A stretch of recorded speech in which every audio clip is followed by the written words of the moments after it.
Welcome to This Explainer. Today, we are unpacking the evidence and the chilling timeline behind a devastating true crime case.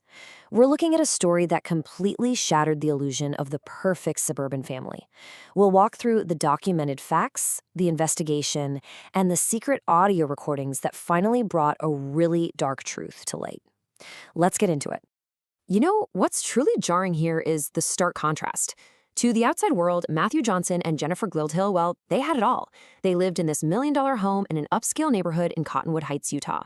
Matthew was a highly respected Green Beret with the Utah National Guard, and Jennifer was seen as this completely devoted mother to their 3 young kids. But as you'll see, court documents and police records reveal a completely different reality, one that actually ends in a first-degree murder investigation, secret police informants, and a highly coordinated cover-up. So how exactly did we get here? Let's look at the cracks in the facade, and specifically, a dismissed protective order. The deterioration of their marriage was actually well documented for months before the tragic night. The couple had been considering divorce since July of 2024. Then things really escalated in August when Jennifer filed for a temporary protective order against Matthew. But here's the catch.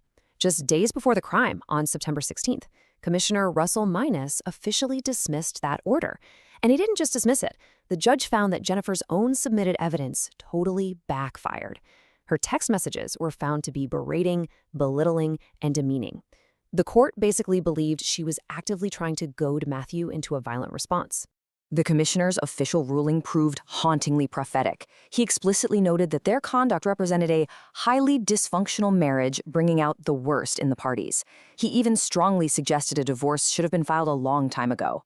In fact, Matthew's friends noted that Jennifer's behavior had gotten so erratic, so disturbing, that Matthew, a highly trained Special Forces soldier, actually started sleeping at a National Guard facility just because he was worried about his own physical safety. But as Matthew was figuring out his next steps, a deadly double life was already in motion. Let's look at the timeline to tragedy. See, what Matthew didn't know was that his wife was consumed by an intense, secret affair with another man. Look how incredibly fast this whole situation escalated in mid-September. On the 16th, that protective order is dismissed. Just 3 days later, on September 19th, Jennifer does something really calculated. She shows her lover a loaded Glock 19X handgun. The very next day, September 20th, the fragile facade just completely crumbles when Matthew discovers the truth about the affair. This leads to a massive, heated argument that witnesses actually overheard.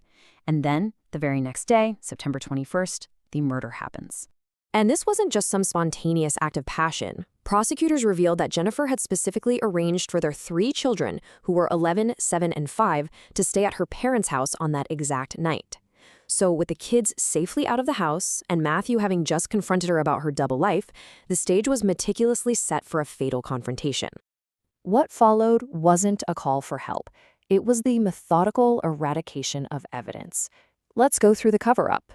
In the early hours of September 21st, while Matthew lay sleeping in their master bedroom, Jennifer took his own 9mm handgun and shot him in the head.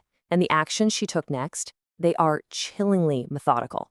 She placed his body in a rooftop storage container, slid it down the stairs, and loaded it into her minivan. Then she smashed his phone, abandoned his truck blocks away, and drove north to bury his body in a shallow grave. When she got back home, she completely sanitized the crime scene. We're talking bleaching the walls, using carpet cleaners, the whole 9 yards. Finally, she even ordered a brand new mattress on September 24th to replace the blood-soaked one. But even the most thorough cleanups have a flaw. For Jennifer, it all unraveled when she confessed to the wrong person. This brings us to a lover's terrifying realization. So, on September 22nd, right before midnight, Jennifer went to her lover's house and casually confessed to the entire murder. She even explained that the bruises on her body were from burying her husband. Her lover was so utterly terrified by her cold demeanor that he started secretly recording their phone calls. Just listen to what she says on those recordings. She said, "He wasn't a person anymore. He wasn't Matt." This audio captures a profound psychological detachment. It shows exactly how completely she had dehumanized the father of her own children. And the recordings, they get even more disturbing. She brazenly likened herself to the Queen of Hearts, saying things like "off with their heads," and casually discussing killing the scum of this earth. She was openly referring to Matthew in the past tense to her lover, a full 6 days before she even reported him missing to the police. Her lover realized pretty quickly he was dealing with a cold-blooded killer. Let's look at how this web unraveled as the investigation expanded. On October 2nd, the lover went straight to the police with his screenshots and his audio recordings, completely blowing the investigation wide open. And when Cottonwood Heights police executed a search warrant, the physical evidence perfectly backed up her confessions. Investigators found blood soaked into the carpet right underneath the bed and on the bed frame slats. The master bedroom absolutely reeked of bleach. On top of that, GPS data from Jennifer's phone mapped out her exact movements. It tracked her right to the location of the abandoned truck at 6 a.m., and it tracked her journey north toward Davis County, which is exactly where she claimed to have buried the body. But the conspiracy didn't stop with Jennifer. On October 24th, investigators actually arrested Jennifer's parents, Thomas and Rosalie Gledhill, for 4 counts of obstruction of justice. At first, her parents told the police they only visited the house for less than an hour just to pick up some clothing. But the investigation revealed they spent over 5 hours there actively participating in the cleanup. The mother, Rosalie, was actually the one who bought the new mattress, and she even had her phone remotely reset to wipe her location data. And when police questioned her 71-year-old father, Thomas Gledhill, he inadvertently spilled the beans. He told investigators, "I did not go in where the incident happened." By saying that, he accidentally admitted to knowing there was a specific crime scene.